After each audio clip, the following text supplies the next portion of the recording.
Welcome to your own channel civils Taiyari. आज की comprehensive news analysis में आप सबका स्वागत है। डेली की तरह कॉम्प्रिहेंसिव न्यूज़ एनालिसिस शुरू करने से पहले हम डेली आंसर राइटिंग चैलेंज के क्वेश्चंस देखेंगे। उसके बाद हम उन आर्टिकल्स को क्वेश्चन के बेसिस पे सॉल्व करेंगे। और मुझे बहुत खुशी है कि आप बहुत अच्छे नंबर्स में अपने आंसर्स मुझे भेज रहे हैं। अगर आपने अभी तक आंसर नहीं भेजा है तो आप मेरे को help.civilstayari@gmail.com इस पर आंसर्स भेज सकते हैं। बहुत सारे आंसर्स मेरे पास आए हैं ऑलरेडी। और अगर आप जीमेल पे नहीं भेजना चाहते हैं, अगर आप हाथ के हाथ इमीडिएट अगर आप चाहते हैं कि मैं आपका आंसर सॉल्व इवैल्यूएट करूं, तो आप हमारे टेलीग्राम ग्रुप @सिविल्स तैयारी को ज्वाइन कर सकते हैं। @सिविल्स तैयारी इसके आप चैनल को ज्वाइन कर लीजिए और यहाँ से आप डिस्कशन ग्रुप में जाइएगा, वहाँ पे आप आंसर पोस्ट कर सकते हैं। तो जल्दी से मुझे ज्वाइन कर लीजिए और आंसर्स आप फ्री में इवैल्यूएट कराइए। आई गारंटी यू आपको प्रॉपर इवैल्यूएशन मिलेगा। बाकी जो भी आपके कोचिंग सेंटर्स होते हैं वहाँ पे जो इवैल्यूएशन होता है वो एक रैंडम इवैल्यूएशन करके आपको बता देते हैं, बट यहाँ पे इंडिविजुअली मैं वर्ड टू वर्ड आपका इवैल्यूएशन करके आपको दूंगी। और कल जैसे मैंने आपको एक नोटबुक दिखाई थी, आज उसी स्टूडेंट की दोबारा नोटबुक दिखाऊंगी और आप खुद देखिएगा कि किस तरह से कितना ज़्यादा डिफरेंस है आंसर राइटिंग में। तो पहला क्वेश्चन आज हम देखते हैं, ये जीएस पेपर 1 से आएगा। और क्वेश्चन है कि the attempt to infuse liquidity in MSME sector will help firms in short run but more interventions are needed in coming future, critically analyze।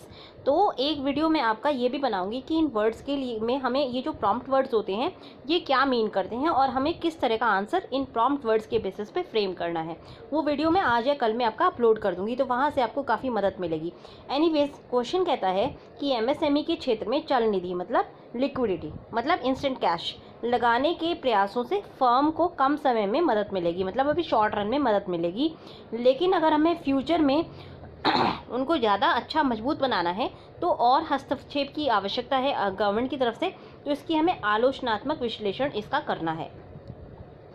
Next question हमारा जीएस पेपर 1 से है, काफ़ी important question है और इसको आप अपने मेंस में कहीं ना कहीं किसी न किसी रूप में डेफिनेटली देखेंगे। तो क्योंकि देखिए मॉनसून से रिलेटेड अगर कुछ भी होता है तो मॉनसून हमारा बोला जाता है, मॉनसून हमारा जो है सबसे बड़ा फिनेंस मिनिस्टर है, तो मॉनसून से रिलेटेड ये क्वेश्चन है, इसीलिए काफ़ी इंपॉर्टेंट बन जाता है। क्वेश्चन है कि why is May recording lower than average temperatures in North India and what will its likely impact be on monsoon. मतलब मई में उत्तर भारत का तापमान औसत तापमान से कम दर्ज क्यों हो रहा है और मॉनसून पर इसका क्या इफेक्ट पड़ेगा, मतलब क्या प्रभाव पड़ेगा। तो बहुत इंपॉर्टेंट है, डाउन टू अर्थ से ये लिया है हमने। और ये पहले वाला क्वेश्चन हमने इंडियन एक्सप्रेस से लिया है, आज के ही दोनों न्यूज़ हैं। तीसरा आपका क्वेश्चन है जीएस पेपर 2 से और क्वेश्चन कहता है कि physical dependence of states on centre due to GST has severely impeded their inability to respond to crisis justify. मतलब जीएसटी के कारण केंद्र पर राज्यों की राजकोषीय निर्भरता से संकट के वक्त राज्यों की जवाब देने की क्षमता में कमी आई है, इसे हमें सिद्ध करना है। तो अगेन ये हमारा द हिंदू के आर्टिकल से हमारा ये क्वेश्चन लिया गया है। तो अब हम इनका डिस्कशन करेंगे। उसके अलावा जो छोटे छोटे हमारे एडिटोरियल्स और हैं, सभी एडिटोरियल्स का भी हम साथ में डिस्कशन करेंगे। तो सीएनए में हम क्या करते हैं, सीएनए में हम सारे क्वेश्चंस को ये फ्रेम करने की कोशिश करते हैं, उसके साथ द हिंदू के जो इंपॉर्टेंट एडिटोरियल्स होते हैं उनका भी हम पढ़ते हैं और इंडियन एक्सप्रेस के एडिटोरियल्स को भी हम पढ़ते हैं। तो आपको अब एडिटोरियल के लिए कहीं और जाने की ज़रूरत नहीं है। और सबसे अच्छी बात यह है, एडिटोरियल यूजुअली बच्चे पढ़ के छोड़ देते हैं। हम क्या करते हैं, एडिटोरियल से क्वेश्चंस आपको बनाते हैं, जिससे कि एडिटोरियल क्यों आपको पढ़ना है और उसका आप कैसे यूज़ कर सकते हैं ये चीज़ आपको समझ में अच्छे से आ जाएगी। तो चलिए आप एडिटोरियल की शुरुआत करते हैं और अपने आंसर्स को फ्रेम करते हैं। तो देखिए पहला क्वेश्चन डायरेक्टली इंडियन एक्सप्रेस की द क्रेडिट लाइफलाइन से लिया गया है। क्वेश्चन में हमने कहा था कि fund for MSME will ease credit but government may have to scale up more in coming months. यही चीज़ हमने जो है अपने क्वेश्चन में अलग तरीके से फ्रेम करी हुई थी। तो अब इस आर्टिकल में देखिए क्या लिखा हुआ है। देखिए वायरस का जो इम्पैक्ट है वो काफ़ी महीने चलेगा और WHO ने आज ही कहा है कि वायरस हो सकता है कभी भी ना जाए, तो वायरस हमारे साथ रहने वाला है। वायरस एक नई रियलिटी है जो हमें एक्सेप्ट करनी है। तो ऐसे में जो इकोनॉमिक एक्टिविटी 50 दिन से बंद है, सोशल डिस्टेंसिंग के जो नॉर्म्स हैं, इन सब के कारण काफ़ी ज़्यादा इकोनॉमिक पेन्स ऑलरेडी हो चुके हैं और आगे भी इकोनॉमिक जो प्रॉब्लम्स हैं वो आएंगी, स्पेसिफिकली स्मॉल और मीडियम एंटरप्राइजेस को। तो इनको जो है एड्रेस करने की कोशिश की गई थी। परसों जब फिनेंस मिनिस्टर ने बिज़नेस के लिए एक पूरा पैकेज डिज़ाइन किया था, तो उन्होंने MSME सेक्टर की प्रॉब्लम्स को सॉर्ट आउट करने की कोशिश की थी। क्या पूरा पैकेज था, ये हमने ऑलरेडी अपने चैनल पे अपलोड कर दिया है, तो आप वहाँ जाके आत्मनिर्भर भारत सर्च कर सकते हैं, आपको मिल जाएगा। अब जब हम इन पॉलिसी मेजर्स को अगर एसेस करने की कोशिश करें लॉकडाउन के वक्त, तो यहाँ पे हमने ये देखा है कि लिमिटेड वैल्यू है अभी फ़िलहाल, क्योंकि ये जो मेजर्स हैं सारे, ये जो है इस वजह से बनाए गए हैं जिससे कि जो फंड की कमी आ रही है उसको फंड को एक्सेस कर सके बिजनेसेस। तो अभी क्या है कि बिज़नेस एक्टिविटी स्लो डाउन है, हम लोग परचेजिंग नहीं कर रहे हैं, हम लोग घरों के अंदर हैं। अब परचेजिंग ना होने की वजह से बिज़नेस की फ़ंड, देखिए 50 दिन से फ़ंड की कमी है। अब बिज़नेस क्या करते हैं, बिज़नेस की बहुत सारी लेनदारी होती हैं, देनदारी होती हैं, वो तो उनकी जो लायबिलिटीज़ हैं वो तो मीट आउट करनी है, और उनके रेवेन्यूज़ नहीं आ रहे। तो ऐसे में फ़ंड क्राइसिस है, लिक्विडिटी क्राइसिस उनके पास आ रहा है, और इसीलिए उनको जो है एक्सेस ऑफ फंड देने के लिए, लिक्विडिटी इन्फ्यूज़ करने के लिए गवर्नमेंट ने बहुत सारे मेजर्स चलाए हैं। पॉलिसी मेकर्स पूरी दुनिया के ये कोशिश कर रहे हैं कि क्रेडिट जो है कंटिन्यू रहे, मतलब पैसे उनको कंपनी तक पहुंचते रहें। सॉरी गाइस, मेरे थ्रोट में बहुत ज़्यादा प्रॉब्लम है, एक्चुअली मेरा thyroid, sorry not thyroid, sorry guys, मेरे को बीच बीच में रोक रोक के रिकॉर्ड करना पड़ रहा है। आज मैं 9 बजे से रिकॉर्डिंग कर रही हूँ, अभी देखिए 11 बज चुके हैं। आप ये बिलीव नहीं करेंगे, बिकॉज़ मेरे ना गले में बहुत ज़्यादा दर्द है, और मेरे बहुत ज़्यादा मतलब आधा मैं रिकॉर्ड भी कर चुकी हूँ, द हिंदू में रिकॉर्ड कर चुकी हूँ ऑलरेडी, ये अभी मैं रिकॉर्डिंग कर रही हूँ, हालांकि ये पहला आर्टिकल है। तो थोड़ा मेरे को प्रॉब्लम हो रही है, आप बियर ऑन करिएगा, बीच बीच में मैं पॉज भी करूँगी, तो उसको आप बियर कीजिएगा, बिकॉज़ काफ़ी बोलने में दिक्कत है। एनीवेज कंटिन्यू करते हैं। तो हमारा जो फ्लो ऑफ फंड है ये रुक रहा है क्योंकि इकोनॉमिक एक्टिविटी स्लो डाउन हो गई है। तो ऐसे में पॉलिसी मेकर्स पूरी दुनिया के ये कोशिश कर रहे हैं कि कंटिन्यू रहे, फंड क्रेडिट जो है हमारा कंटिन्यू रहे। यहाँ से ये सारा, ये देखिए एक बैकग्राउंड है, ये हमें अपने आंसर में नहीं डालना है, आंसर में हम यहाँ से डालेंगे, ये हम जो है अपने आंसर में फ्रेम करेंगे। आप इंट्रोडक्शन आप अपने हिसाब से कुछ भी लिख सकते हैं। इंट्रोडक्शन में आप जो है एक लिख सकते हैं कि जो कोविड की वजह से स्लो डाउन, मतलब हमारा जो है लॉकडाउन था, लॉकडाउन की वजह से इकोनॉमिक एक्टिविटी बंद हो गई थी, तो क्रेडिट क्राइसिस था। तो यहाँ से आप इंट्रोड्यूस कर सकते हैं, फिर आप यहाँ से जो है आंसर में डालेंगे मॉनेटरी और जो फाइनेंशियल इन्वेस्टमेंट है, जो इंटरवेंशन है, जो भी गवर्नमेंट ने लिए हैं और RBI ने लिए हैं, वो अभी तक 90% मतलब कंप्लीट हो चुकी है। मतलब 20 लाख का पैकेज है, 20 लाख में से 90% जो इंटरवेंशन है वो पूरा किस पे डिपेंड कर रहा है, मॉनेटरी और फिजिकल इंटरवेंशन, जिससे कि जो बिजनेसेस हैं उनका क्रेडिट लाइन थोड़ी सी बेहतर हो सके। ज़्यादातर मेजर्स जो है RBI ने पहले ही अनाउंस कर दिए थे, पर उनका जो इफ़ेक्ट था वो डिज़ायर्ड नहीं हुआ, क्योंकि देखिए RBI के जो भी इंटरवेंशन होते हैं उनकी सक्सेस डिपेंड करती है बैंक्स के ऊपर। अगर RBI बैंक को कुछ डायरेक्शन दे और बैंक जो है उस डायरेक्शन को फॉलो ना करे, तो RBI उससे ज़्यादा क्या कर सकता है। RBI के सारे जो है इनडायरेक्ट इंटरवेंशंस होते हैं, RBI सिर्फ नज करता है, सिर्फ बैंक्स को जो है जगाने की कोशिश करता है, और बैंक्स जो है RBI की क्यू को फॉलो करके और पॉलिसीज अपनी बनाते हैं।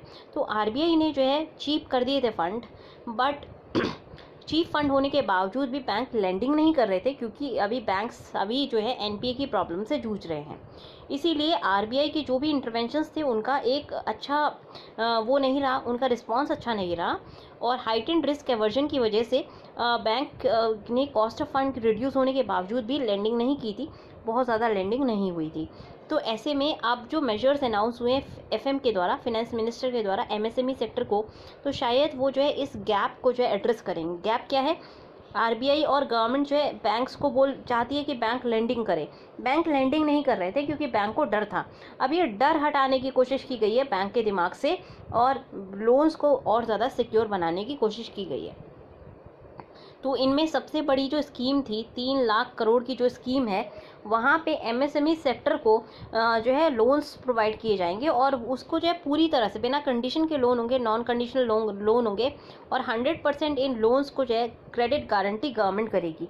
अब क्योंकि क्रेडिट गारंटी गवर्नमेंट कर रही है, इसीलिए ये आपका जो है इससे क्या होगा कि अगर मान लीजिए एमएसएमई डिफ़ॉल्ट करता है तो गवर्नमेंट पे करेगी, तो ऐसे में रिस्क बिल्कुल निल है बैंक के लिए ना, क्योंकि कोई ना कोई तो पे करेगा ही। यहाँ पे देखिए गारंटी सोवरेन गारंटी है, सोवरेन गारंटी की वजह से रिस्क बिल्कुल निल है।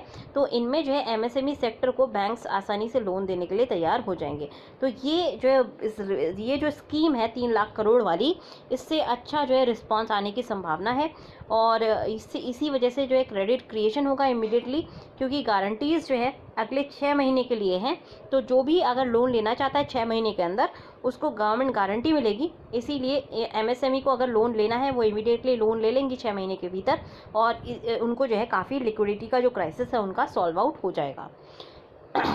तो ये पॉसिबल है, अगर लाइकली नहीं तो पॉसिबल ज़रूर है कि जो फर्म्स हैं ये इन लोन्स को यूज़ करके न केवल अपना इंटरेस्ट और लॉसेस को कवर करेंगी, पर शायद ये जो है अपना इन लॉसेस को इनको यूज़ करके को यूज़ करके फर्म जो भी लोन्स ले रहे हैं या तो आउटपुट इंक्रीज़ करने की कोशिश करेंगी, या जो भी इनकी लेनदारी है वो देने की कोशिश करेंगी। तो कहीं ना कहीं इससे क्या होगा कि बैंक्रप्सी जो है वो कम हो जाएगी, क्योंकि जब हम लेनदारी दे देते हैं ना तो हमारे ऊपर बैंक्रप्सी के जो चार्जेस हैं वो नहीं लगेंगे। तो अगर एमएसएमई बैंक्रप्ट हो जाती है तो बहुत सारे लोगों का जो लाइवलीहुड है वो भी चला जाता है।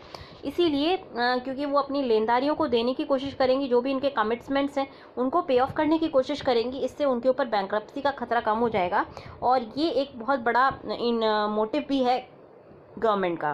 तो ये गवर्नमेंट का मोटिव जो है इस तरह से सॉल्व हो जाएगा, लिक्विडिटी प्रॉब्लम भी एमएसएमई की सॉल्व होगी। तो ये एक अच्छा स्कीम है, ये एक अच्छी स्कीम है, और इसका रिजल्ट भी आएगा, बिकॉज बैंक को लोन देने में कोई प्रॉब्लम नहीं आएगी, बिकॉज बैंक पूरा लोन जो है गारंटीड है। अब सेकंड अगर हम स्कीम की बात करें तो इसमें 2 स्कीम्स हैं, और ये टोटल जो है 75,000 जो है देने की कोशिश कर रही हैं एनबीएफसीज़ को, नॉन बैंकिंग फाइनेंशियल कॉर्पोरेशंस को। अब ये हो सकता है कम सक्सेसफुल हो, क्योंकि इसका रीज़न क्या है। पहली चीज़ ये है कि जो स्पेशल पर्पस व्हीकल बनाया जाएगा नॉन बैंकिंग फाइनेंशियल कंपनी को फंड देने के लिए, वो केवल 3 महीने के टाइम लिए है। वो 3 महीने का जो टाइम होता है काफ़ी कम होता है, और इसीलिए जो एक्सीडेंट्स हैं या एनबीएफसी का डिफ़ॉल्ट होने का जो क्राइसिस जो प्रॉब्लम है, लैक ऑफ लिक्विडिटी एनबीएफसी की, वो 3 महीने के अंदर सॉल्व नहीं होगी। तो because of lack of time ये वाली स्कीम हो सकता है इतनी सक्सेसफुल ना हो, फिर भी ये मतलब बेहतर रिजल्ट दिखाएगी। तो something is better than nothing, तो ठीक है ये भी चलेगा। पार्शियल क्रेडिट गारंटी जो है जो एनबीएफसी को दी गई है, उससे क्या होगा कि इमिडिएटली जो एनबीएफसीज़ हैं वो वो इसको ले पाएंगे, क्योंकि उनको भी जो है लोन देने में बैंक को थोड़ा सा फ़ायदा होगा। ऑलरेडी आरबीआई 50,000 करोड़ का इन्फ्यूजन कर चुकी है एनबीएफसी के लिए, और बैंक्स लोन नहीं दे रहे थे नॉन बैंकिंग फाइनेंशियल कंपनी को, क्योंकि लोन्स रिस्की हो रहे थे। तो अब पार्शियल गारंटी क्रेडिट गारंटी की वजह से अगेन पिछली बार की तरह हम देखेंगे कि बैंक्स का जो रिस्क एपेटाइट है वो थोड़ी सी सही हो जाएगी, और वो लोन्स दे पाएंगे एनबीएफसी को। तो एनबीएफसी का जो भी लिक्विडिटी क्राइसिस है उससे सॉल्व हो जाएगा। तीसरा है कि 50,000 करोड़ के जो फंड एमएसएमई को देने हैं, वो मदर और डॉटर फंड की हम बात कर रहे थे ना, फंड ऑफ फंड्स एफओएफ, ये मदर फंड के रूप में बनाया जाएगा। इसके जो है डॉटर फंड्स होंगे, तो इनके लिए जो है 10,000 करोड़ गवर्नमेंट ने दिए हैं। टोटल एफओएफ का जो वैल्यू होगी 50,000 करोड़ की होगी। इमीडिएटली 10,000 करोड़ गवर्नमेंट दे रही है फंड ऑफ फंड को क्रिएट करने के लिए। तो इसको लीवरेज करके, फंड ऑफ फंड को लीवरेज करके इंटरेस्ट इनिशिएटिव्स के थ्रू 50,000 करोड़ जो है जनरेट किए जाएंगे फंड ऑफ फंड से, और इससे रिस्क का जो कैपिटल रिस्क जो है वो रिड्यूस होगा, क्योंकि ये फंड ऑफ फंड के थ्रू इक्विटी जो है इनकी बूस्ट की जाएगी एमएसएमई सेक्टर की। ये सारा जो पैसा लगेगा फंड ऑफ फंड से, ये एमएसएमई सेक्टर के इक्विटी शेयर में लगेगा। तो इक्विटी शेयर जब बूस्टअप हो जाएगा तो इनका कैपिटल जो है उसकी क्वालिटी बढ़ जाएगी, और कैपिटल का रिप्लेनिश करना काफ़ी इंपॉर्टेंट है। इससे लोकल प्राइवेट इक्विटी और वेंचर कैपिटल फंड्स को फ़ायदा मिलेगा। छोटे जो फर्म्स हैं उनको जो है इक्विटी की प्रॉब्लम उनकी सॉल्व हो जाएगी, और उनके पास फंड्स अवेलेबल होंगे सिग्निफिकेंटली। तो ये एक बहुत अच्छी स्कीम है, फंड ऑफ फंड वाली, मदर और डॉटर फंड, बहुत अच्छी स्कीम है, और इससे जो है एमएसएमई सेक्टर की इक्विटी की प्रॉब्लम को सॉल्व करेगी ये स्कीम। तो इसी तरह से तीसरा जो एक अनाउंसमेंट हुआ है किसान क्रेडिट कार्ड का जो अनाउंसमेंट है, उसमें जो लिमिट बढ़ाई गई है, इससे किसान मतलब स्टॉक फार्मर्स के पास लाइव स्टॉक फार्मर्स के पास, फिशरमैन के लिए भी ये एक्सटेंड कर दी गई है। तो ये काफ़ी अच्छी एक चीज़ है। इससे क्या होगा, स्पेशल लोन जो है ये किसान ले पाएंगे, लाइव फिशरमैन और स्मॉल फार्मर्स लाइव स्टॉक वाले ले पाएंगे। तो उनके हाथ में ज़्यादा जो है क्रेडिट होगा, ज़्यादा लिक्विडिटी होगी, और इस वक्त जो नीड ऑफ द आवर है वो लिक्विडिटी को इन्फ्यूज़ करना है। तो लिक्विडिटी उनके हाथ में आएगी, वो लोन्स ले पाएंगे आसानी से। और किसान क्रेडिट कार्ड के जो लोन्स मिलते हैं बहुत कम शर्तों पे मिलते हैं, बहुत ईजी टर्म लोन्स होते हैं, तो इससे उनको बहुत बेनिफिट मिलने वाला है। बट इसका इफ़ेक्ट तभी पड़ेगा जब इसमें जो है उनको एक सेंसिटिविटी लेकर के आई जाए और लोगों को इन्फॉर्म किया जाए। इन्फॉर्मेशन बहुत ज़रूरी है यहाँ पे। तो ये एक अच्छी स्कीम है, बट इसकी इन्फॉर्मेशन जनता तक पहुँचनी चाहिए। जो हमारे टारगेटेड बेनिफिशियरीज़ हैं उन तक इसकी इन्फॉर्मेशन पहुँचनी चाहिए। तो अभी तक हमने देखा कि जितने भी इंटरवेंशन है अभी 3 से 6 महीने के बीच में है। इंटरवेंशंस बहुत अच्छे हैं, नो डाउट। इमीडिएटली इनसे जो है लिक्विडिटी के जो कैश इन हैंड है वो बढ़ेगा, चाहे वो एमएसएमई सेक्टर हो, चाहे वो एनबीएफसीज हो, चाहे वो फार्मर्स और फिशरमैन वगैरह हो, उनके कैश इन हैंड उनका बढ़ने वाला है। बट लिमिटेशन क्या है कि ये सिर्फ फॉर्मल सेक्टर को और एग्रीकल्चर वगैरह को ये एड्रेस कर रहा है। अब अगर हम बात करें इनफॉर्मल एंटरप्राइजेस की, तो वहाँ पे इसको कोई भी बेनिफिट नहीं मिलने वाला। जैसे अगर मान लीजिए जीएसटी क्रेडिट या लिक्विडिटी सपोर्ट के लिए जीएसटी क्रेडिट दिया जाए, तो ये फॉर्मल सेक्टर को तो इंसेंटिवाइज करेगा, बट इनफॉर्मल सेक्टर को कोई इंसेंटिव नहीं देगा। नॉन एग्रीकल्चरल एंटरप्राइजेस को कोई भी, यहाँ पे इनकी जो नॉन एग्रीकल्चरल एंटरप्राइजेस हैं इनफॉर्मल सेक्टर के, इनके कंसर्न्स को नहीं मीट किया गया है, ये अभी भी अनएड्रेस्ड है। तो ये हमारा एक ड्रॉबैक है इसका, और ये हमें क्रिटिकली एनालाइज करना है। तो हम ड्रॉबैक को भी दिखाएंगे। Drawback of this scheme is कि पहली चीज़, जो भी इनफॉर्मल नॉन एग्रीकल्चरल एंटरप्राइजेस हैं उनकी कंसर्न्स को एड्रेस नहीं किया गया है। अब अगर हम बात करें कि अनाउंसमेंट की, तो ऑलमोस्ट जो इनका कॉस्ट है तो 90% अनाउंसमेंट हो चुके हैं, 10% अभी रह गए हैं। 10% की अगर बात करें तो ऑलमोस्ट 4 लाख करोड़ के अभी अनाउंसमेंट रह गए हैं। शायद वो आज किए जाएंगे या आज और कल में किए जाएंगे। तो अभी ये लगता है कि इकोनॉमिक पैकेज का जो फोकस है वो फिस्कल एलिमेंट पे है, मतलब वो आपका लिक्विडिटी एलिमेंट पे है। उसका सारा फोकस ये है कि लोगों के हाथ में पैसा हो और पैसे की वजह से वो कम से कम एक जो डिमांड है उसको स्पर कर पाएँ। अब उसके अलावा ये सारा पैकेज डिज़ाइन करने से पहले, अनाउंस करने से पहले गवर्नमेंट ने क्या किया था कि एडिशनल बॉन्ड इशुएंस कर दिया था 1 साल के लिए। तो क्योंकि बॉन्ड इशुएंस कर दिया था, इससे जो है एक एश्योरेंस मिल गया था शेयर मार्केट को कि जो एडिशनल बेनिफिट्स हैं उनको सेपरेटली फाइनेंस किया जाएगा, बॉन्ड मार्केट के लिए के द्वारा फाइनेंस किया जाएगा। इस वजह से जो बॉन्ड मार्केट में वॉलेटिलिटी थी वो रिड्यूस हुई है। ये एक अच्छी चीज़ रही कि बॉन्ड इशुएंस पहले ही कर दिया, तो लोगों को पता है कि जो भी एडिशनल जो भी बजट से ज़्यादा जो भी हम खर्चा कर रहे हैं वो आपका रीमोनेटाइजेशन के थ्रू नहीं हो रहा है, वो बॉन्ड इशुएंस के थ्रू हो रहा है। तो बॉन्ड जो मार्केट है वो वॉलेटाइल नहीं है, उसकी वॉलेटिलिटी मिनिमाइज हो गई है। ये एक अच्छा इंटरवेंशन था गवर्नमेंट की तरफ से।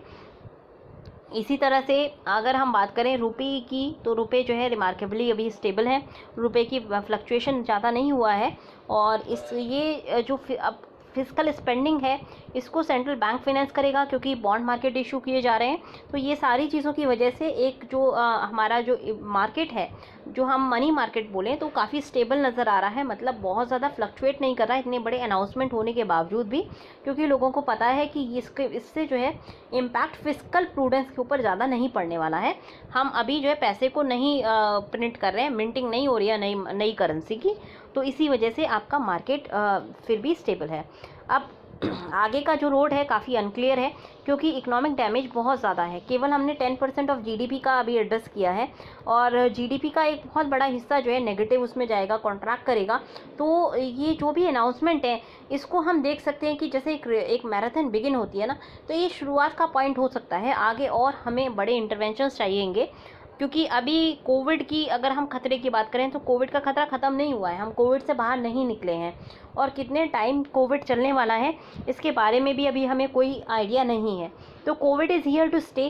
क्योंकि कोविड रहने वाला है, इकोनॉमिक इम्पैक्ट को एक्चुअली एनालाइज करना अभी पॉसिबल नहीं है, तो इसको हम एज ए स्टार्टिंग मेजर ले सकते हैं और ये बिगनिंग ऑफ गवर्नमेंट एक्शन के रूप में इस मेजर को ले सकते हैं। गवर्नमेंट का जो इंटरवेंशन है वो आगे आने वाले टाइम में इंटेंसिफाई होना पड़ेगा, क्योंकि अलग अलग सेक्टर्स की जो प्रॉब्लम्स हैं वो उभर के सामने आएंगे। जैसे माइग्रेंट सेक्टर की जो माइग्रेंट वर्कर्स की जो प्रॉब्लम्स थी वो लॉकडाउन होने के बाद सामने आई हैं, उससे पहले ये इनविजिबल थे।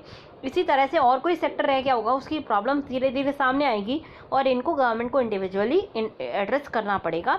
इसीलिए इसको हम स्टार्टिंग पॉइंट देख सकते हैं, इसको as a one of major और फाइनल मेजर के रूप में ना देखें गवर्नमेंट भी और हम भी, तो ज़्यादा अच्छा रहेगा। और इसी तरह से आगे जो है बड़े पैकेजेस करे, जो भी नीड ऑफ द आवर हो उसको अगर गवर्नमेंट एड्रेस करती है तो हम अपनी इकोनॉमिक जो रेसिलियंस है उसको मेंटेन कर पाएंगे। तो आप नेक्स्ट वाला टॉपिक देखते हैं, नेक्स्ट क्वेश्चन देखते हैं कैसे हमें सॉल्व करना है। तो गाइस हमारा जो नेक्स्ट क्वेश्चन है हमें यहाँ से एड्रेस करना है, ये हमने डाउन टू अर्थ से लिया है। It is mid May and it isn't as hot as it normally is, here is why. तो यहाँ पे लिखा गया है कि 354 हैवी रेनफॉल इवेंट्स देखे गए इंडिया में पिछले 2 महीने में। तो अब ये बहुत इंटरेस्टिंग सा एक टॉपिक है और बहुत इम्पॉर्टेंट भी है आपके ज्योग्राफी पॉइंट ऑफ व्यू से। तो देख लेते हैं क्या लिखा हुआ है इसमें।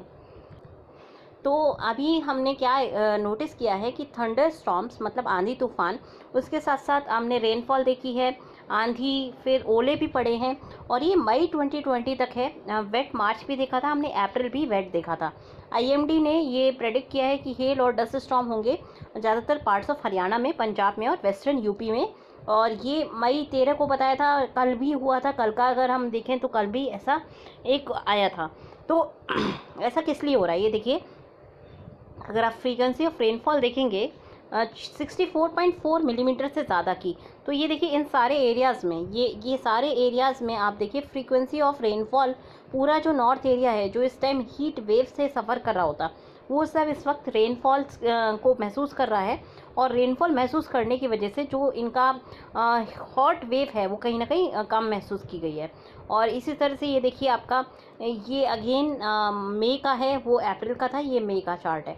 तो यहाँ पे देखिए इस कोस्ट पे भी, यहाँ इस पूरे एरियाज़ में, इन पूरे एरियाज़ में रेनफॉल महसूस की जा रही है। तो टोटल हमने ये देखा है कि 224 इवेंट्स जो है अप्रैल में हुए थे तेज़ रेनफॉल के, 130 इवेंट्स मार्च में हुए हैं। और ये डाउन टू अर्थ की एनालिसिस थी और कोलंबो बेस्ड रिसर्च इंस्टीट्यूट ने ये एनालिसिस की थी। जम्मू एंड कश्मीर में 52 ऑकरेंसेस हुई हैं रेनफॉल इवेंट की, फिर वेस्ट बंगाल में 41, उड़ीसा में 40, मेघालय में 29 सच इवेंट्स थे पिछले 2 महीने में। हैवी रेन और जो स्टॉर्म है इससे कूलर हो गया है आपका, नॉर्मल टेम्परेचर से कुछ ज़्यादा कूल हमने टेम्परेचर्स देखे हैं नॉर्थ, सेंट्रल और ईस्ट इंडिया में।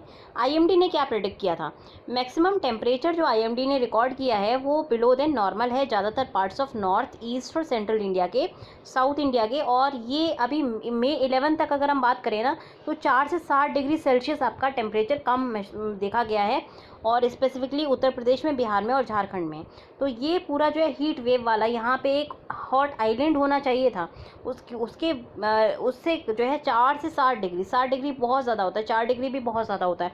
तो नॉर्मल अगर जहाँ पे 40 डिग्री तक जाता था, अगर आप देखेंगे पिछले साल का, अगर आप 2019 का वेदर मैप देखेंगे ना तो मई में वहाँ पे 40 डिग्री सेंटीग्रेड तक हाई टेम्परेचर जाता था। अभी ये 4 डिग्री तक, मतलब 32-33 मैक्सिमम जा रहा है, और 32-33 भी नहीं जा रहा है। तो ये काफ़ी ज़्यादा गिरावट यहाँ पे हाई टेम्परेचर्स में देखी गई है। अब ये देखिए वार्मिंग जो लैंड सरफेस का है समर में, वो बहुत इंपॉर्टेंट है क्योंकि ये मानसून विंड को अट्रैक्ट करता है। और रेनफॉल जो हमारी होती है वो इसलिए होती है, मानसून विंड इसलिए आती हैं क्योंकि टेम्परेचर कॉन्ट्रास्ट होता है लैंड और ओशन के बीच में। तो ये आपको पता होगा कि हमारी जो जहाँ पे जब भी अगर हम इसकी बात करें, विंड्स की बात करें, तो विंड हमेशा कोल्डर एरिया से वार्मर एरियाज़ की तरफ जाती हैं। अब समर में क्या होता है कि जो इंडिया की जो लैंड है वो पूरी बहुत ज़्यादा गर्म हो जाती है। स्पेसिफिकली जो नॉर्थ इंडिया है वो तपने लगता है, नॉर्थ इंडिया बहुत ज़्यादा हॉट हो जाता है। तो ये जो हॉट हो जाता है ये एक मैग्नेट की तरह एक्ट करता है ओशियन विंड्स को अपनी तरफ अट्रैक्ट करने के लिए, और इसी वजह से पूरा मानसून इंडिया के अंदर आता है। तो ये वार्मिंग ऑफ लैंड सरफेस बहुत ज़रूरी है। आपको और हमको जो है राहत महसूस हो रही है, हमें मौसम अच्छा लग रहा है, बट उससे जो है मानसून के ऊपर बहुत ज़्यादा एडवर्स इम्पैक्ट पड़ सकता है। तो ये बहुत इम्पॉर्टेंट है। आने वाला जो साउथ वेस्ट मानसून है वो वीकेंड हो जाएगा, क्योंकि कूलर देन नॉर्मल नॉर्थ और सेंट्रल इंडिया का टेम्परेचर प्री मानसून पीरियड का नोटिस किया जा रहा है। और ये अगर हम बात करें बाकी विश्व की तो उससे बहुत ज़्यादा डिफरेंस है। बाकी विश्व में अगर आप यूएसए की बात करें, यूरोप की बात करें, तो 2020 को जो है वार्मेस्ट ईयर के रूप में बोला गया है, और मई 2020 का टेम्परेचर काफ़ी गर्म है। विश्व का ग्लोबल एवरेज लैंड टेम्परेचर की अगर आप बात करेंगे ना, तो ये 1.6 डिग्री एबव है बाकी 20th सेंचुरी से, पूरी सदी से 1.6 डिग्री ज़्यादा ग्लोबल एवरेज लैंड टेम्परेचर है। और इंडिया की बात करें तो इंडिया में कूलर देन वर्ल्ड जो है टेम्परेचर देखे जा रहे हैं।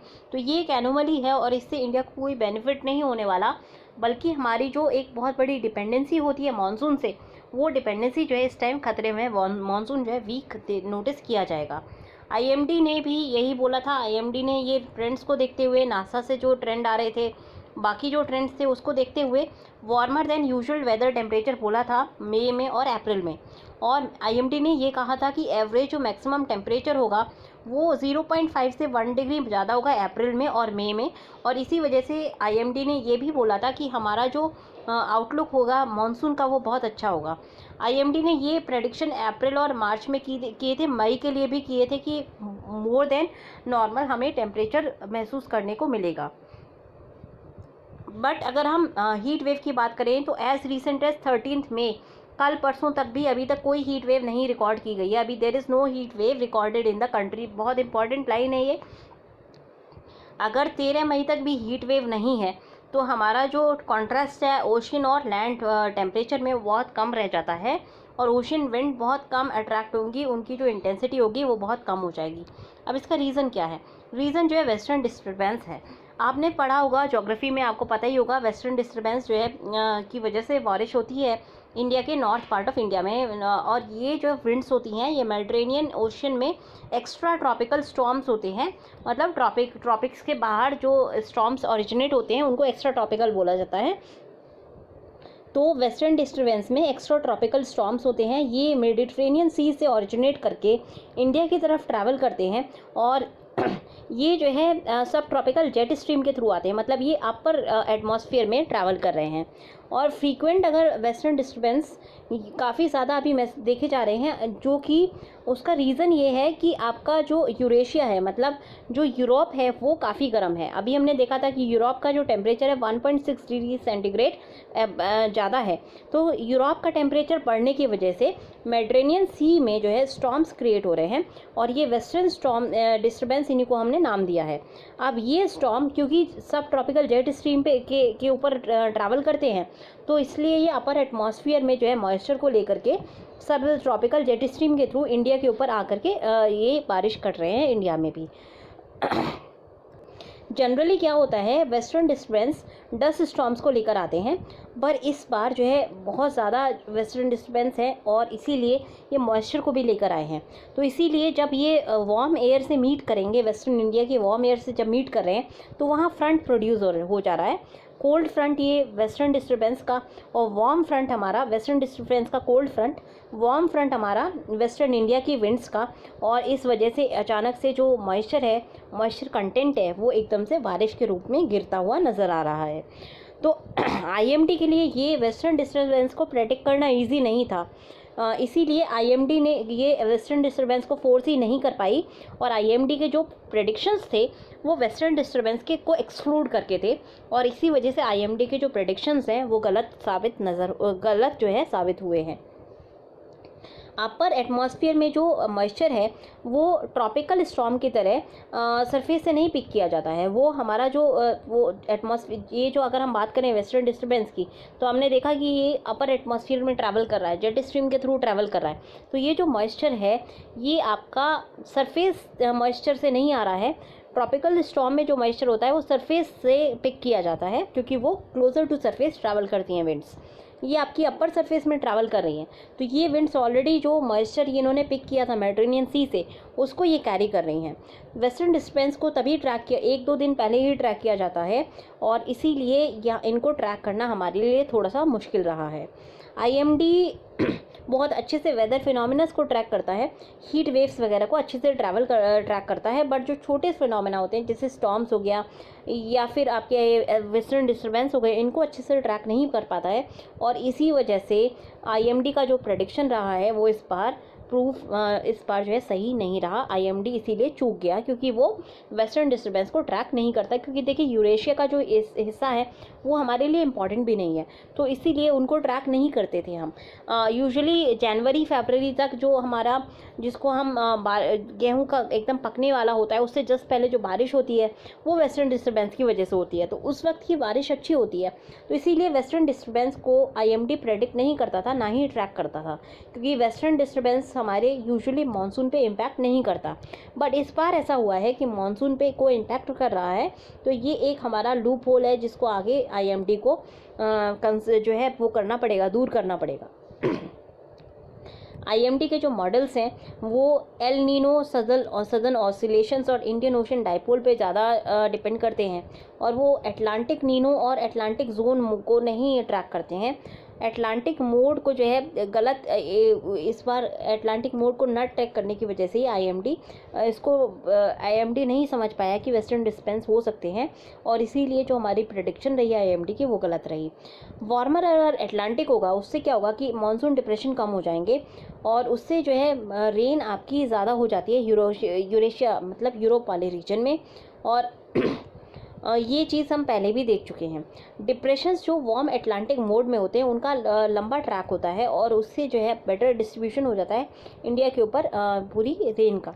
और तो इस बार के इवेंट ने ये क्लियर कर दिया है कि अटलांटिक ओशन में और इंडियन ओशन में जो भी कंडीशन है वो एक दूसरे पर डिपेंडेंट हैं, और इसीलिए अगर हमें आगे से मानसून बिहेवियर को प्रेडिक्ट करना है तो हमें जो है पैसिफिक की जगह, पैसिफिक के अलावा अटलांटिक को भी स्टडी करना होगा, एक होलसम तरीके से अपने मानसून मॉडल को डेवलप करना होगा। देखिए मानसून जो है काफ़ी एक मिस्टीरियस है, और बहुत सारी चीज़ों पर मानसून डिपेंड करता है, तो मानसून का एक होलिस्टिक मॉडल बनाना बहुत डिफ़िकल्ट हो जाता है। इसीलिए अब आगे से आईएमडी को ये भी देखना होगा कि अटलांटिक ओशन में क्या हीट वेव कंडीशंस हैं और यूरेशिया में क्या हॉट कंडीशंस हैं, उसके बेसिस पे आगे से हम मॉनसून के सही मॉडल्स को बना पाएंगे। तो फिलहाल जो ये हमने पूरा समझा, मई में जो टेम्परेचर कम है इसका क्या इम्पैक्ट पड़ेगा हमारे मॉनसून पे, तो कहीं ना कहीं इसका इम्पैक्ट यही होगा कि हमारा जो मॉनसून है वो वीकेंड नज़र आएगा। बट बारिश ऑलरेडी अभी मई में हो रही है, अप्रैल में हो रही है, तो बारिश जो है ऑलमोस्ट वेल डिस्ट्रीब्यूटेड है। पर बारिश इस वक्त होने की वजह से क्या है कि आपका जो हमारा जो पूरा एग्रीकल्चर सीज़न है वो थोड़ा सा अब डिस्टर्ब हो गया है, तो ये एक इम्पैक्ट है हमारी ज्योग्राफी पे, ये इम्पैक्ट पड़ेगा, और इससे जो है फूड सिक्योरिटी पे भी जो आगे आने वाली जो खारिफ की आपकी फसल होगी उसके ऊपर भी थोड़ा सा प्रॉब्लम इम्पैक्ट पड़ सकता है। तो अब हम द हिंदू का आर्टिकल देख लेते हैं कि क्या हमें थर्ड वाले क्वेश्चन में हमें कहाँ से सॉल्व करना है। तो गाइस थर्ड वाले क्वेश्चन को हम द हिंदू के इस वाले एडिटोरियल से सॉल्व करेंगे। States can not be left two centres mercy. देख लेते हैं इसमें क्या है। इसके अलावा आज मैं इस वाले आर्टिकल का डिस्कशन नहीं कर रही हूँ, आपका stop the return to ledgers fair. मैं क्या करूँगी, इसका एक सेपरेट वीडियो बना दूँगी जिससे कि आप वहाँ जा करके इसका वीडियो देख सकते हैं, तो आपको लेजर्स फेयर का पूरा आइडिया मिल जाएगा। क्योंकि मैं चाह रही हूँ कि आपको जो है एक इकोनॉमिक बैकग्राउंड भी साथ साथ मिल जाए, तो इसीलिए इसका मैं अलग से एक वो बनाऊँगी, लेबर लॉस को इससे कनेक्ट करके लेजर्स फेयर से एक अलग वीडियो बनाऊंगी, वहाँ पे आप जाके इसको देखिएगा।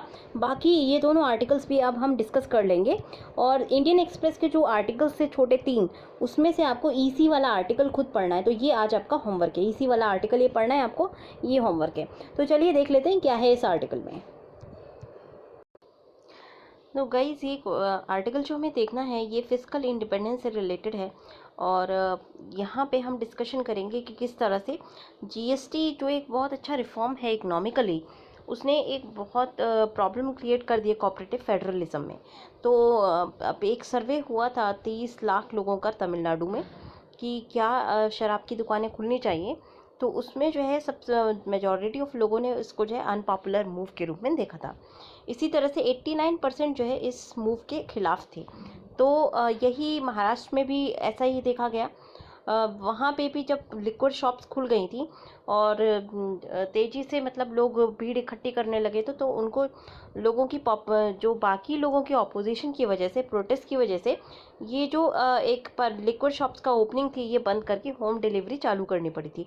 तो ये चीज़ें हमें देखने को मिल रही है कि स्टेट गवर्नमेंट्स को पता है कि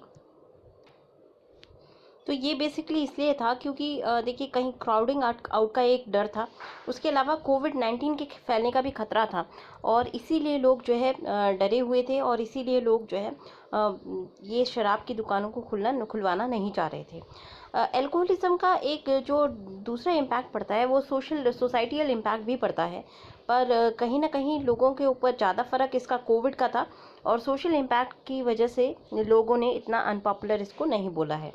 तो जो भी हो, शराब का लिक्विड शॉप्स का खुलना एक बहुत अनपॉपुलर मूव था और ये अनपॉपुलर मूव होने के बावजूद भी हर स्टेट गवर्नमेंट को ये करना पड़ा क्योंकि जीएसटी का जो है एक वजह से उनकी जो फिनेंशियल कंडीशन है वो इतनी ज़्यादा इंडिपेंडेंट नहीं रह गई है। तो अब 3 प्रॉब्लम्स जो है फेस करनी पड़ रही हैं हर स्टेट को। पहली प्रॉब्लम ये है कि स्टेट्स फिनेंशियली ब्रोकन है, मतलब उनके पास इस वक्त ज़्यादा रिसोर्सेज नहीं है, ज़्यादा फिनेंसेस नहीं है और ये एक डेस्परेट मेजर है जहाँ पे उनको अल्कोहल्स की शॉप्स को खोलना पड़ रहा है मनी को मोबिलाइज करने के लिए। तो एक बात कही गई थी कि इस पर्ल जो सारे स्टेट्स हैं वो पर्ल्स ऑफ स्ट्रिंग है, मतलब कि जैसे एक मोती के हार के बहुत सारे मोती होते हैं।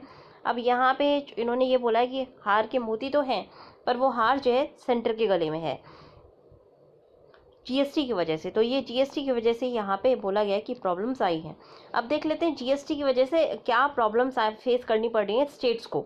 तो जीएसटी ने स्टेट्स को क्या किया, स्टेट्स को अपने जो टैक्सेशन राइट्स थे वो सरेंडर करने पर पड़े और जो भी वो लोकल टैक्सेस लगा लेते थे या कुछ इंडिपेंडेंट टैक्सेस लगा लेते थे वो सरेंडर करने पड़े हैं और एक कॉमन टैक्स की वजह से ज़्यादातर जो टैक्सेशन की पावर है वो सेंटर के हाथ में चली गई है। अब ज़्यादातर स्टेट्स को जो ज़्यादातर स्टेट्स कैसे अपने टैक्सेस को रिसोर्सेज को रेज करते हैं, उनको बहुत सारे कॉम्बिनेशन ऑफ टैक्सेस यूज़ करने होते हैं। उसके साथ साथ सेंटर के टैक्सेस में भी उनका शेयर होता है। अब रिच स्टेट जैसे महाराष्ट्र हो गया, तमिलनाडु हो गया, गुजरात के दिल्ली, कर्नाटका, पंजाब, हरियाणा, केरल, 70% जो इनका रेवेन्यू आता था वो अपने टैक्सेस से आता था, मतलब जो अपने स्टेट के अंदर ये अर्न करते हैं या जनरेट करते हैं वहाँ से इनके रिसोर्सेज आते हैं। और ये जो आधा था ये जो भी इनका 70% था इसका आधा मीन्स ऑलमोस्ट 35% ये जीएसटी में सब्सिड्यूम हो गया है और बाकी जो बचा है वो एक्साइज ड्यूटी हो गया, पेट्रोल हो गया, इलेक्ट्रिसिटी हो गया, अल्कोहल हो गया, लैंड रजिस्ट्रेशन फीस हो गया। अब जीएसटी से पहले स्टेट्स तो फ्री थे कि वो कुछ भी टैक्स अपने लगा सकते थे लेजिस्लेशन को चेंज करके, तो स्टेट लेजिस्लेचर्स को ये फ्रीडम था। अब स्टेट मान लीजिए कोई नेचुरल डिज़ास्टर हो गया तो वो स्टेट क्या करता था, एडिशनल रिसोर्सेज को जनरेट कर सकता था स्टेट के सेल्स टैक्स बढ़ा करके। अब जीएसटी की वजह से ये जो पावर है स्टेट्स की ये सेक्रीफाइस हो गई है क्योंकि यहाँ पे कहीं ना कहीं इकोनॉमिक एफिशिएंसी को टैक्स बायोनेंसी के ऊपर रखा गया है और टैक्स बायोनेंसी हाँ जो है ज़्यादा नहीं महसूस की गई।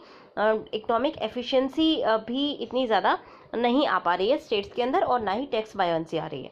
तो जीएसटी ने स्टेट्स को का जो भी जीएसटी के अंदर स्टेट्स का एंटाइटलमेंट होता है, हर उनके शेयर के लिए एंटाइटलमेंट होता है और वो जो है अब क्या हो गया है कि वो रिलायंट है सेंटर के लिए के ऊपर कि क्योंकि देखिए कलेक्शन सेंटर कर रहा है, तो अब जब सेंटर रिलीज़ करेगा फंड तब स्टेट्स के पास आएंगे। स्टेट्स के पास शेयर तो है पर स्टेट को वो शेयर इमिडिएटली नहीं मिलता है, पीरियोडिकली मिलता है। और जब जीएसटी को इनेक्ट किया गया था तब स्टेट्स को ये भी कहा गया था कि उनको एक गारंटीड मिनिमम टैक्स रेवेन्यू हर साल मिलेगा 5 साल तक, और वो चीज़ भी वो 5 ईयर्स वाला जो है वो बार बार स्टेट्स कह रहे हैं रिलीज़ करने के लिए, वो इनको रिलीज़ नहीं किया गया है सेंटर के द्वारा तो ऐसे में जो प्रॉमिसेस हैं उस पे सेंटर थोड़ा सा पीछे हटता हुआ नज़र आया है। तो इसकी वजह से स्टेट को 3 प्रॉब्लम्स फेस करनी पड़ रही हैं। पहली प्रॉब्लम ये है कि ना तो उनको जो जो वो ओ करते हैं वो पे किया गया। दूसरी चीज़ ये है, एडिशनल रिसोर्सेज से उनको हेल्प नहीं किया जा रहा है। और तीसरी चीज़, उनको पैंडमिक का बर्न झेलना पड़ रहा है। ऐसे में डेस्परेशन में सेंटर्स के पास और कोई स्टेट्स के पास और कोई चारा नहीं है, बल्कि जहाँ से वो रिसोर्सेज जनरेट कर पाए वो वहाँ से रिसोर्स जनरेट करने के लिए मजबूर हैं। और सबसे बेहतर तरीका क्या है रिसोर्स जनरेट करने का?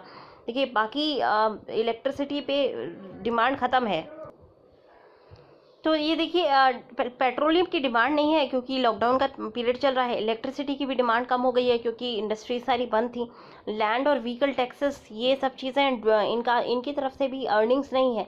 तो एक अर्निंग जो स्टेट्स कर सकते थे वो यही था कि वो alcohol, lottery tickets, electricity, land vehicle registration, इन सब से कर सकते थे।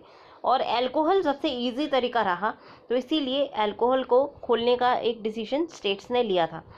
रिच स्टेट जैसे आपके कर्नाटक हो गया, केरला हो गया, वहाँ पे 1/3 जो उनका रेवेन्यू आता है वो अल्कोहल से आता है। तो इसीलिए उन्होंने अल्कोहल को का कंजम्पशन जो है, अल्कोहल की सेल को जो है अलाउ कर दिया था। इससे उनका जो एक रीज़न ये भी दिया गया था कि अल्कोहल का जो कंजम्पशन है पोटेंशियली इंक्रीज़ कर सकता है लॉकडाउन की वजह से। इसलिए स्टेट्स को एक ये भी टेम्पटेशन था कि कहीं ना कहीं वो एडिशनल रेवेन्यू जनरेट कर सकते हैं लोगों की अल्कोहल हैबिट्स का फ़ायदा उठा करके। तो अब दूसरा एक क्वेश्चन उठता है कि इतना बड़ा सोशल ईवल करने से अच्छा क्या स्टेट बोरो नहीं कर सकते? अब देखिए, बोरोइंग के लिए भी उनको जो है अप्रूवल चाहिए होगा सेंटर का, क्योंकि वो 3% से ज़्यादा अपना बोरोइंग नहीं कर सकते हैं। FRBM एक्ट के तहत ये मैंडेटेड है। अब स्टेट्स को जो अपनी नीड मीट करनी है उसके लिए कम से कम 4.5% उनको बोरिंग कर, मतलब 1.5% एडिशनल बोरिंग करनी पड़ेगी, और इसके लिए सेंटर से अनुमति चाहिए। तो ये एक दूसरा रीज़न रहा कि अगेन वो बोरो करने के लिए सेंटर के ऊपर बाउंड है। तो इसीलिए सबसे बेहतर तरीका जो उनको इंडिपेंडेंटली वो कर सकते हैं वो अल्कोहल की सेल का था। अब प्री GST एरा में क्या ऐसी सिचुएशन नहीं आती? तो शायद ऐसी सिचुएशन प्री GST एरा में नहीं आती, क्योंकि स्टेट्स जो है सेल्स टैक्स को बढ़ा करके खुद के लेवल से, मतलब अपना जो फाइनेंशियल कंडीशन है वो सुधार सकते थे। दूसरी चीज़ ये है कि जो एसेंशियल गुड के सेल्स पे, जैसे मान लीजिए मैंगो हो गया, कोकोनट ऑयल हो गया, यहाँ इन चीज़ों के सेल से वो एडिशनल रिसोर्सेज जनरेट कर सकते थे। तो कोविड-19 की वजह से डिसेंट्रलाइज मैनर में एक जो उनकी लड़ाई है, लोकल लेवल पर लड़ाई है, वो हमने देखा कि लोकल लेवल पर लड़ाई जो है अच्छी चल रही है। तो डिसेंट्रलाइजेशन का एक जो प्रोसेस है वो कोविड ने काफ़ी क्लियर किया है कि डिसेंट्रलाइज पॉलिसीज़ अच्छी होती हैं। बट ऐसे में एक जो हमारा GST का रजीम है उससे सेंट्रलाइजेशन हो रहा है, फिस्कल सेंट्रलाइजेशन हो रहा है। तो अब यहाँ पे देखिए, डायरेक्टोमी देखिए, फिनेंशियल डिसेंट्रलाइजेशन है, फिस्कल सेंट्रलाइजेशन है, इसकी वजह से प्रॉब्लम्स आ रही हैं। और एफिशिएंट फंक्शनिंग अगर GST रजीम का होता तो शायद ये प्रॉब्लम्स नहीं आती। तो प्रॉब्लम यहाँ पे इनएफिशिएंसी की भी है।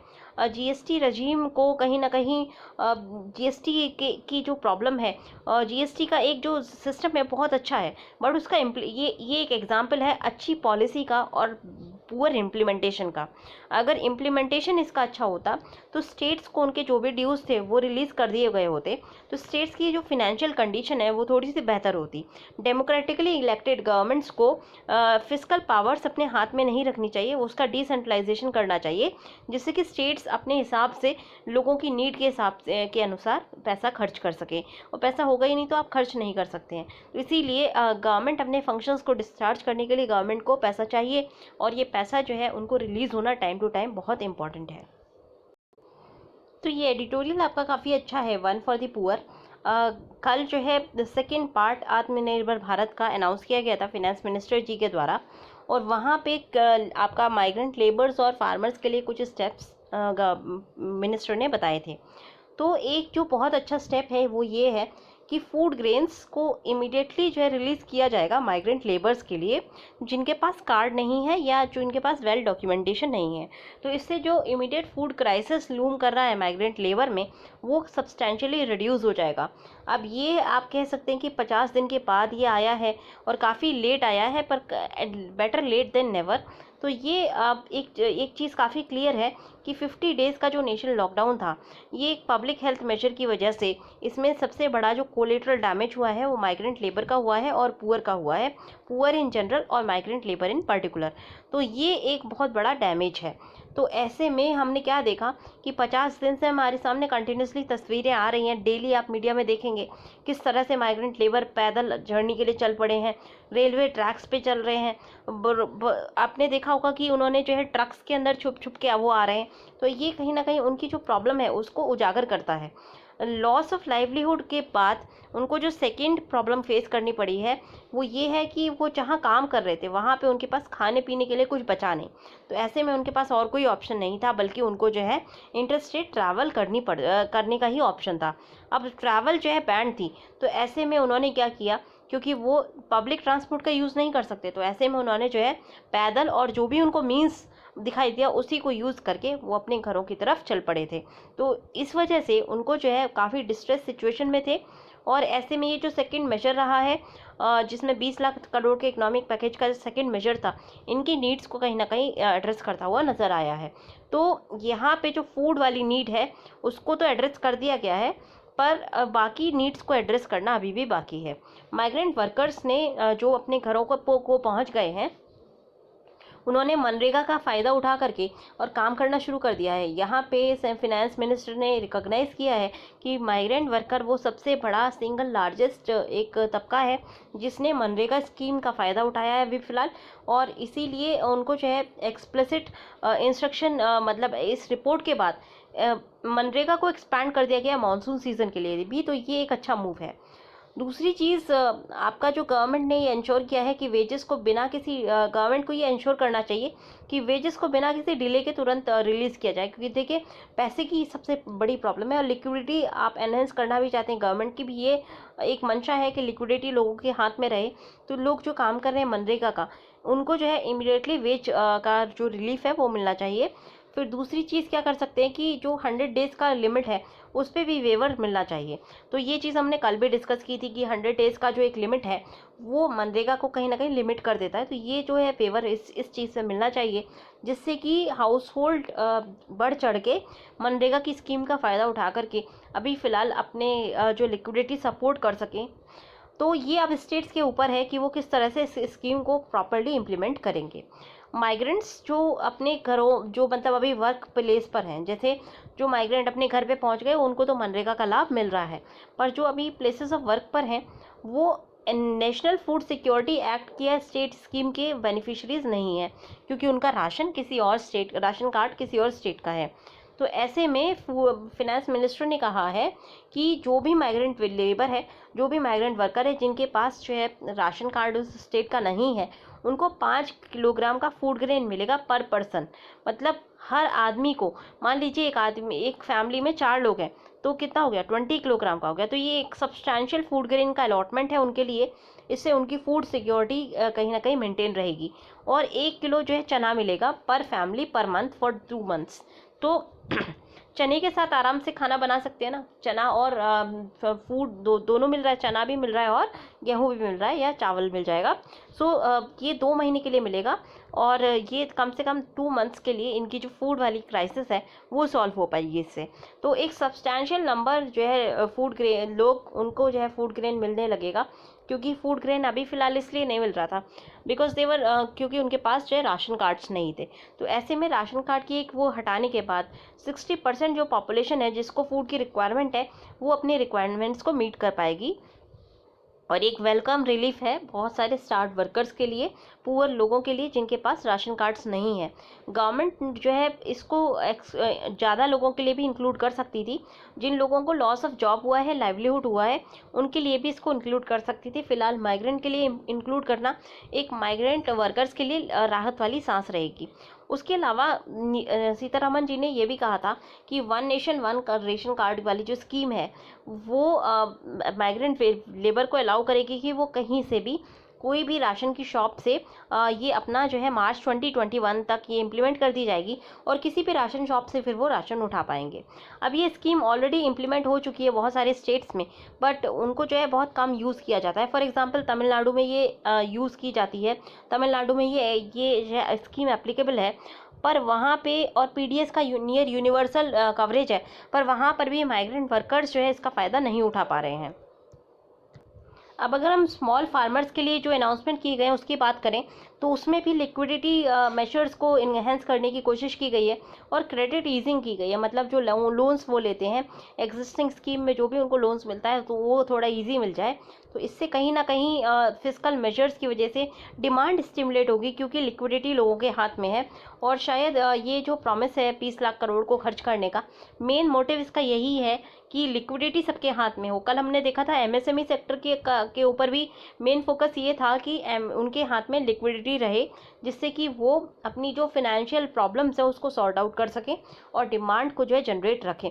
तो ये लिक्विडिटी इन्फ्यूजन का मेजर कहीं ना कहीं देखा गया है गवर्नमेंट के द्वारा फिस्कल मेजर को यूज़ करके लिक्विडिटी इन्फ्यूज़ की जा रही है। क्योंकि देखिए बाकी जो फिस्कल मेजर्स होते हैं वो रिलीफ देने में उनको 2 से 3 साल लगता है, और इमीडिएट रिलीफ के लिए आप शायद लिक्विडिटी मेजर से ही इमीडिएट रिलीफ प्रोवाइड कर सकते हैं। तो ये जो लिक्विडिटी मेजर है इससे डिमांड शायद स्पर होगी, और डिमांड के स्पर होने से इकोनॉमिक एक्टिविटी रीस्टार्ट हो पाएगी। तो ये हमारा एक अच्छा मूव था।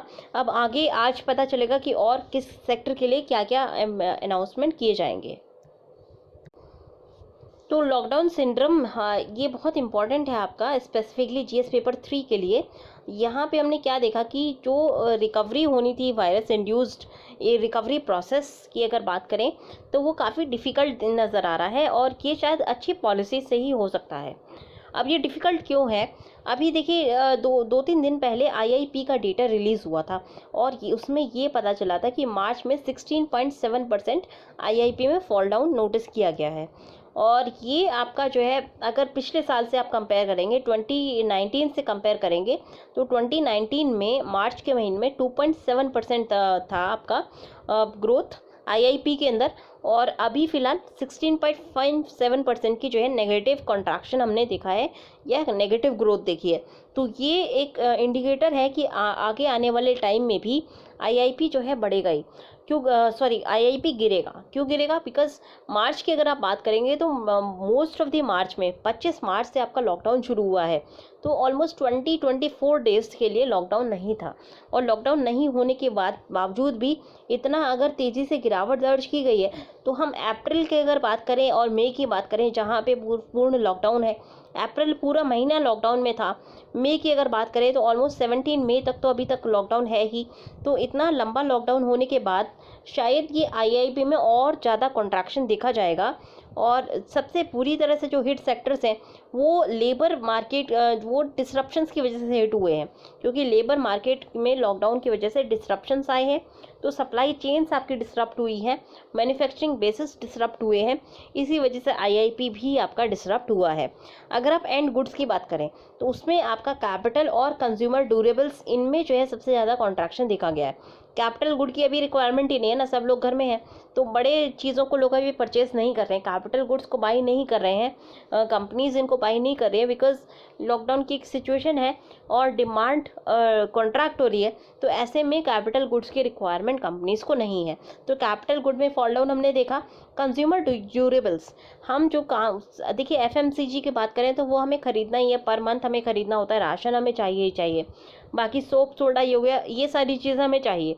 जो हमारी सब्सटैंशियल जो हम खर्चा करते हैं वो होता है ड्यूरेबल्स पे, तो ड्यूरेबल्स पे लोग अभी खर्च नहीं कर रहे हैं, बिकॉज़ वो हाथ में पैसा कंजर्व करना चाहते हैं। बहुत सारे लोगों को डर है कि उनको नौकरियों से निकाल दिया जाएगा, बहुत सारे लोगों को निकाला भी गया है नौकरी से, तो ऐसे में लोग जो है पैसा बचाने के लिए कंज्यूमर ड्यूरेबल्स पे खर्च नहीं कर रहे हैं।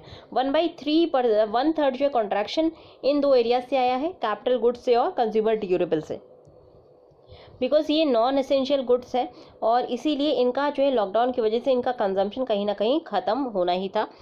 इसकी अब एनालिसिस ये कहती है कि अप्रैल में जब इकनॉमी पूरी तरह से शटडाउन में थी तब इसमें और ज़्यादा फॉल डाउन देखा जाएगा, इंडस्ट्रियल आउटपुट में और ज़्यादा गिरावट दर्ज की जाएगी। कुछ एस्टिमेट ये भी सजेस्ट करते हैं कि फाइनेंशियल ईयर 2021 में जो टोटल आपका ग्रोथ होनी है वो नेगेटिव भी जा सकती है। ये कई बार हम यहाँ पर डिस्कशन कर चुके हैं कि ग्रोथ नेगेटिव भी हो सकती है। तो मार्च का जो ग्लूमी इंडस्ट्रियल प्रोडक्शन है इसको शायद हम भूल जाएंगे, क्योंकि जब डेटा आएगा बाकी मंथ्स का, फॉर एग्जांपल जब हम अप्रैल का डेटा देखेंगे तो वहाँ हम नेगेटिव ग्रोथ देखेंगे, बहुत ज़्यादा डिक्लाइन देखा जाएगा ग्रोथ में। तब अगर हम उसको मार्च से कंपेयर करेंगे तो मार्च थोड़ा सा हमें बेहतर वर्क करता हुआ नजर आएगा। तो यहाँ पे ये बात की गई है। कोविड-19 एक टेम्परेरी शॉक है, एक्सटर्नल शॉक है, बट थियोरेटिकली जो है अगर आप बात करें तो एक्सटर्नल शॉक से और टेम्परेरी शॉक से इकोनॉमी बाउंस बैक कर जाती है। जैसे ही तो इसीलिए हम थियोरेटिकली अगर हम सोचें तो शायद इकोनॉमिक एक्टिविटी बाउंस बैक कर जाए जब ये लॉकडाउन लिफ्ट होगा, बट एक्चुअल पेस जो होगी रिकवरी की वो डिपेंड करेगी पॉलिसी एनवायरनमेंट के पे। मतलब अगर जितनी अच्छी पॉलिसीज़ गवर्नमेंट बनाती है, जितनी कंड्यूसिव पॉलिसीज़ होती है इंडस्ट्री के लिए, उतना इजी इंडस्ट्री को होगा बाउंस बैक करना। रिलीफ मेजर्स जो हमारे फिनेंस मिनिस्टर ने इंट्रोड्यूस किए हैं, उस जैसे कि ज़्यादा लोन्स मिलना एमएसएमई सेक्टर को और लूज़ क्रेडिट स्टैंडर्ड, इससे रिकवरी हो पाएगी क्योंकि बिजनेस को अपने पैरों पे खड़ा होने के लिए पैसा मिल जाएगा। तो की इसमें लाई करेगी कि इम्प्लीमेंटेशन कितना होता है। पॉलिसी मेजर अच्छा है कि आपको जो है टैक्सेशन ईजी हो जाएगा, ज़्यादा जो है आपको लूप होल्स नहीं है, लिक्विडिटी का जो क्राइसिस होती है एमएसएमई सेक्टर को, वो क्राइसिस को सॉर्ट आउट करने की कोशिश की गई है। बट हमने देखा था कि पहले भी जब आरबीआई ने मॉनेटरी पॉलिसी जो है इंट्रोड्यूस की थी, वहाँ पे बैंक को नज किया था, बैंक को एक इंसेंटिव दिया था कि बैंक्स जो है लैंडिंग करें, बट बैंक्स लैंडिंग नहीं करना चाह रहे, बैंक्स बिल्कुल रिस्क एवर्स हैं। तो ये हमारा जो आरबीआई का अटेम्प्ट था वो फेल हो गया था लिक्विडिटी को इंक्रीज़ करने में। तो क्रेडिट फ्लो जो है बिजनेसेस को इंक्रीज़ नहीं हो पाया था। इसीलिए आप जो गवर्नमेंट ने मेजर्स बोले हैं, अनाउंस किए हैं, गवर्नमेंट के ऊपर ओनस लाई करता है कि वो इनको जो है इम्प्लीमेंट भी कराए, जिससे कि रिकवरी हो पाएगी। अगर ये इम्प्लीमेंट नहीं होते तो बिज़नेस के लिए बहुत ज़्यादा डिफ़िकल्ट सिचुएशन होगी, उनकी बैलेंस शीट बहुत ज़्यादा हिट है क्राइसिस से। इसीलिए उनको जो है फ्रीडम दिया जाना चाहिए कि वो नई इकोनॉमिक रियलिटी से एडजस्ट कर पाएँ। और गवर्नमेंट का एम्फेसिस ये होना चाहिए कि सेल्फ रिलायंस हो, जो कि हमारा नया इकोनॉमिक एजेंडा है। पर इसकी वजह से बाकी जो हमारी एक इकोनॉमिक जो हमारी फ्रीडम है, फ्रीडम एडजस्टमेंट की, ये हमारी इफेक्ट नहीं होनी चाहिए, ये गवर्नमेंट को देखना है। तो गवर्नमेंट के सामने जो है सबसे बड़ा चैलेंज अभी है पॉलिसी इम्प्लीमेंटेशन का, जिससे कि बेहतर तरीके से पॉलिसी अगर इम्प्लीमेंट होती है तो उससे क्या होगा कि जो बिजनेसेस होंगे उनकी बाउंस बैक करने की एबिलिटी भी ज़्यादा होगी। अगर पॉलिसी इम्प्लीमेंटेशन लैक्स रहता है, कॉलस एटीट्यूड रहता है अगर ऑफिशियल्स का, ऑन ग्राउंड अगर वो जो है हेल्प नहीं करते हैं और इस पॉलिसी को एक्शन में ट्रांसलेट नहीं करते हैं, तो रिकवरी न केवल हमारा जो है रिकवरी नहीं हो पाएगी, बल्कि एक बहुत बड़ा खतरा नेगेटिव ग्रोथ में जाने का लूम करता है। तो अब ये वेट करना पड़ेगा कि क्या किस तरह से पैन आउट होता है अगले 1-2 महीने में, और उसके बेसिस पे हम देखेंगे कि हमारी इंडस्ट्री बाउंस बैक करती है या नहीं करती है। तो आज के डिस्कशन में इतना ही। अगर आपको पसंद आया हो तो लाइक करना ना भूलें। Thanks a lot and have a good day.